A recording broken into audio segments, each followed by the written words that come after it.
What up, playa haters? It's your boy, the hater. And I just wanted to say a couple things today about the backwardsness of wrestling in today's landscape, right? So I was thinking a little bit about how things no longer fit the paradigm of what wrestling is supposed to be. All right, the hierarchy is as follows. Everyone should want to be the champion, right? And then everyone else who cannot become the champion for a number of reasons, such as there can only be one champion, or in today's day and age, two champions, right? Everyone else has to then settle for other things. The only exception to this are tag teams, right? Tag teams are just tag teams, right? And the underpinnings and the implications of being in a tag team really are that you're not good enough to be solo, right? But you're good enough to be a tag team. Like the tag team scene is considered like the jobber scene, right? Like even if you have like a tag team that's had success, like FTR, right? Like, no, obviously, whatever, Cash Wheeler is never gonna beat John Cena clean. You know what I mean? Like nobody would ever think that, right? But they can become the tag team champions, But things have gone askew, right? Things have turned out to be a little bit different than what we're used to, right? Namely, the priorities of the wrestlers are no longer feasible, right? So, in the past, if someone were to be Intercontinental Champion for a year, in that year, they would have asked for numerous title shots. This is a time when Billy Gunn would go out and be like, I want a title shot, right? When was the last time people actually petitioned for a title shot, right? It feels like it doesn't happen anymore, right? It's just everything is like these weird feuds of I'm better than you, you're better than me. No, once in a while, someone should come out and be like, I'm next in line. Now, when that does happen, it's usually some undeserving little twerp who will be right back to the mid-card after that feud, right? Let's take a look at this, right? Adam Page. I mean, this guy is like colloquially known as the second Adam, right? He's not even the best Adam in his group, right? He is a mid-carder. Then he goes to AEW where they give him a main event push. Then he becomes a main eventer and he wins the title in what people pretended was epic. An epic title win. It wasn't at all, right? In my opinion, it was a bit premature. And now, before you know it, he's jobbing to Isaiah Swerve Scott, also known as Swerve Strickland. He's jobbing to the leader of Hit Row, who has won nothing in his time in NXT. I think he was like the Cruiserweight champ or whatever, the North American champ. Nobody cares. The point is he was a jobber, right? So he's losing to this guy. So it's like, come on. You know what I mean? Why in the hell is Adam Page doing this? Right? Why? What happened? How did Adam Page go from being the champion to being so bad that he's losing to jobbers? Nobody explains this in wrestling, right? Now, normally, you wouldn't need to explain these types of character jumps because there's consistency in the past, right? Stone Cold is better than everyone, except for maybe The Rock and Triple H, right? Who are also better than everyone else. Then you have The Undertaker, who is better than all of them, but doesn't really go for the title, basically. That's like the implications of the character. Then you have Kane, who's almost as good. And then you have Kurt Angle, who's coming up and getting better every week. And then everybody else is just worse than these people, right? That's how wrestling works. So all the movements within the card happen at the mid-card level, right? So like 1 month, Edge might beat Steve Blackman. The next month, Steve Blackman has a new manager or an explanation, and he might beat Edge, right? But in no way and under no circumstances is Rodney Mack going to beat Goldberg because he has Teddy Long as a manager now, right? You know what I mean? So that's the idea, right? Nowadays, it just really seems like it's random, right? All of a sudden, Seth Rollins is the world champion, The same guy that was having 50-50 matches with Montez Ford, who is a tag jobber in a 3-man group where Lashley's the leader, right? Seth Rollins was the guy who was beating Lashley. And all of a sudden now, he's having trouble with Montez Ford. You know what I mean? It doesn't make any sense. So, with that in mind, what can we do to fix this, right? There's a number of things that can be done immediately to fix this. Number one, make up your minds, right? If someone's going to be a mid-carder for life, there's nothing wrong with that. I would even argue that it's better to be a mid-carder for life than to be a mid-carder who gets a main event push here and there, right? Like Kofi Kingston, the fact that he became WWE champion is completely meaningless, right? Completely meaningless. His run didn't feel like a main event run.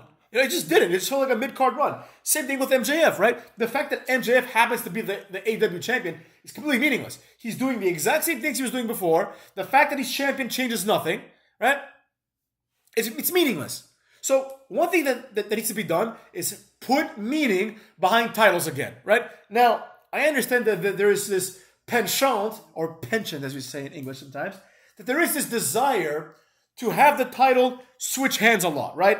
Fine, you can do that. You can do back and forth booking with the world title. That's perfectly acceptable. It was like that during the Attitude Era, and like 8 million people were watching every day, right? It's okay for Triple H to have like a 2-month title reign and then drop it randomly on Survivor Series to Big Show, who wasn't even in the match, only for Triple H to win it immediately afterwards. And then lose it to The Rock, and then win it immediately afterwards, right? Like 4 or 5 Triple H reigns, like, were completely meaningless in that sense, but it's all considered like one reign, right? Like 2000, like 1999 to 2000 Triple H, and then 2001 Triple H are considered two different reigns, right? Two different conceptualizations of the character of Triple H, right? Yes, The Rock and Stone Cold and, you know, even Big Show were champion during that time. Even Mick Foley, kind of, right? In the beginning of that at SummerSlam, right? They were champion, but it doesn't matter. That was Triple H's time, right? We will remember that year as Triple H's year. Now, beyond that, Triple H has had many other reigns like that, and some of them he's lost, some of them he's won, right? A great example would be when Randy Orton and Benoit beat Triple H for the World Heavyweight title, right? Only for Triple H to win it back both times, more or less, right? And then, well, one time, I guess, and then go and feud with Batista at the next WrestleMania, only for him to win it again, right? That was all like the second, or I guess the third big Triple H run. So with all that being said, you have to consider, if you're going to do that, right? You don't have to have Roman Reigns become the champion for 4 years or create a bullshit title to do it. But under no circumstances should the World Heavyweight Champion, any former World Heavyweight Champion, right? Under no circumstances should they ever be content with being the Tag Team Champion or the Intercontinental Champion, right? That's the reason why we didn't have many main eventers back in the day, right? That's why people are like, well, I can't believe that, like, in the Attitude Era, Rhino didn't win the world title. Yeah, if he had won the world title, then who are you going to plug in the U.S. Invitational, right? The only people that were able to jump back and become like Midcarders again, I hate to say it, but it's true, are the Midcarders. It's that simple, right? Benoit is a great example of this. Benoit was always a mid-carder. He had his moment at WrestleMania, which should have been a one-off. And when I say a one-off, I mean it should have just been done one time with Chris Benoit and never duplicated again. The mid-carders go back to being mid-carders, right? Benoit, before you know it, he's like feuding with someone else for the U.S. title that they're bringing back or whatever it was, right? I think that was in that order. I could be wrong, right? Eddie Guerrero is another one in some ways. He became the world champion, and then he was okay with being like tag team champion with Rey Mysterio. You know what I mean? Like, he's a mid-carder, right? Rey Mysterio is another one, right? He's the current U.S. champion, and he's a former world champion because he is a mid-carder, right? In no other circumstance, except for really, really strange one-offs, would this be tolerated, right? Like, it's okay, for example, for Triple H to become the Intercontinental Champion while he's feuding with the Hardy Boys, right? And Jeff Hardy's the Intercontinental Champion for like a week because Stone Cold, his teammate, is the World Champion, right? So that's okay because he's not going to go against his teammate. But even that is questionable. So in closing, well, not in closing because I have a few more points I have to make, but the next point, I guess, would be this, right? Because the mid-card scene is just a bunch of mid-carders who once in a while get shuffled into the main event scene, right? It is imperative that at least some of these wrestlers stay in the mid-card for life, right? The idea that everyone gets a run at the title is strictly for the women's division, which is completely meaningless, right? Whoever is the women's SmackDown champion, it doesn't matter at all, right? Because all of the women on SmackDown, except for maybe Xia Li, are going to become SmackDown champion at some point, right? It is a meaningless title. Nobody cares about it. Same thing with tag teams. It's like almost every tag team ever has become tag team champions, right? Like, you can think, like, you know, there's like maybe 3 or 4 tag teams that didn't become tag team champions, you know, in like the last 30 years, right? You have like, you know, Jesse and Festus. You have the Highlanders, remember them? Crime Time. That's basically it. I can't think of any other tag team that never became tag team champions. It is a meaningless title, right? It doesn't matter. Anyone that forms a tag team can become a tag team champion if it's a real tag team. Now, you know, Matt Riddle and Drew McIntyre, that's different, right? Because that's not a real tag team. But generally speaking, every tag team is going to become a tag team champion. There are exceptions, I'm sure, but they're few and far in between, right? And now we're approaching that same level with the world title, right? That's how the world title is being treated. Like, I like LA Knight, and I'm okay with him becoming world champion, but he is not the guy to end Roman Reigns' reign. That's just absurd. Like, that's just silly, right? The person that ends Roman Reigns' reign should be like a 24-year-old who's just coming up, right? And has the potential to become the next John Cena. LA Knight is great, but he's not the next John Cena, right? He's the first LA Knight, as they say. But the point is, this idea that just because someone's over, they should become champion is what has ruined this, right? The truth is this.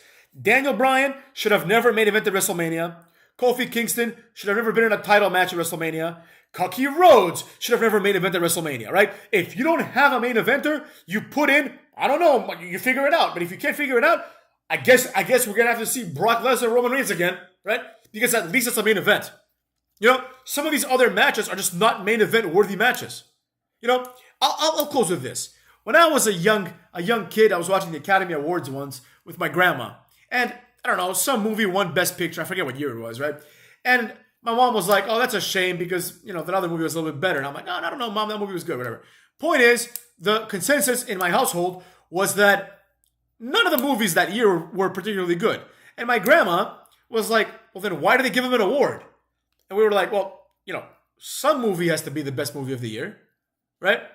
And my grandma was shocked. She was like, well, yeah, that may be true, but if the best movie of the year isn't worthy of being even considered a great movie, let's say, right?